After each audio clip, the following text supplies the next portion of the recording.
सनकादि मुनियों द्वारा भगवान नारायण की स्तुति। ब्रह्मा जी ने कहा, सनकादि मुनीश्वर निरंतर ब्रह्मानंद में निमग्न रहा करते थे, किंतु जिस समय भगवान कमल नयन के चरणारविंद मकरकंद से मिली हुई तुलसी मंजरी के गंध से सुवासित वायु ने नासिका रंध्रों के द्वारा उनके अंतःकरण में प्रवेश किया, उस समय वे अपने शरीर को संभाल ना सके और उस दिव्य गंध ने उनके मन में भी खलबली पैदा कर दी।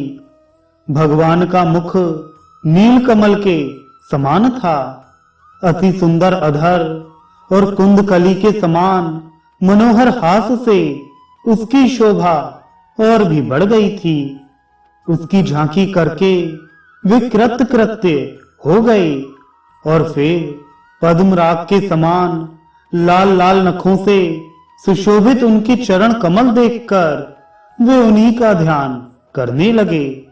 इसके पश्चात वे मुनिगण अन्य साधनों से सिद्ध न होने वाली स्वाभाविक अष्ट सिद्धियों से संपन्न श्री हरि की स्तुति करने लगे, जो योग मार्ग द्वारा मोक्ष पद की खोज करने वाले पुरुषों के लिए उनके ध्यान का विषय अत्यंत आदरणीय और नयनानंद की वृद्धि करने वाला पुरुष रूप प्रकट करते हैं।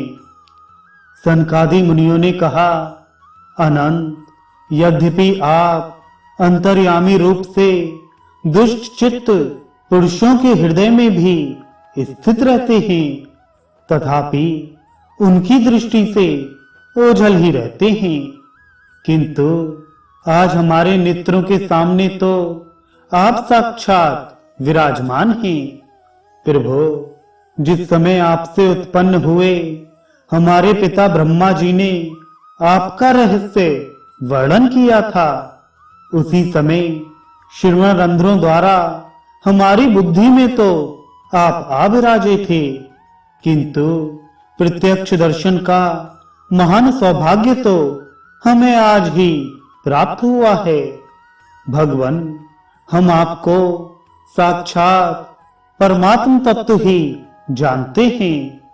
इस समय आप अपने विशुद्ध सत्वमय विग्रह से अपने इन भक्तों को आनंदित कर रहे हैं। आपकी इस सगुण साकार मूर्ति को राग और अहंकार से मुक्त मुनिजन आपकी कृपा दृष्टि से प्राप्त हुए सुदृढ़ भक्ति योग के द्वारा अपने हृदय में उपलब्ध करते हैं।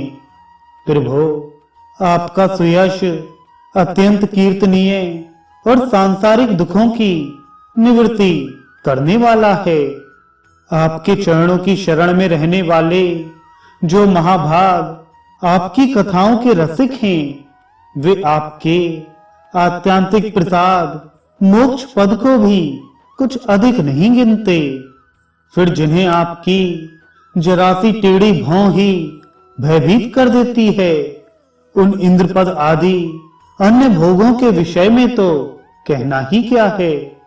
भगवान, यदि हमारा चित्त भौरे की तरह आपके चरण कमलों में ही रमण करता रहे, हमारी वाणी तुलसी के समान आपके चरण संबंध से ही सुशोभित हो और हमारे कान आपकी सुयश सुधा से परिपूर्ण रहें, तो अपने पापों के कारण भले ही हमारा जन्म नरकादि योनियों में हो जाए, इसकी हमें कोई चिंता नहीं है। विपुल कीर्ति प्रभु, आपने हमारे सामने जो ये मनोहर रूप प्रकट किया है, उससे हमारे नेत्रों को बड़ा ही सुख मिला है। विषयासक्त अजितेंद्रिय पुरुषों के लिए इसका दृष्टि गोचर होना अत्यंत कठिन है। आप साक्षात भगवान हैं और इस प्रकार स्पष्टतया हमारे नेत्रों के सामने प्रकट हुए हैं। हम आपको प्रणाम करते हैं।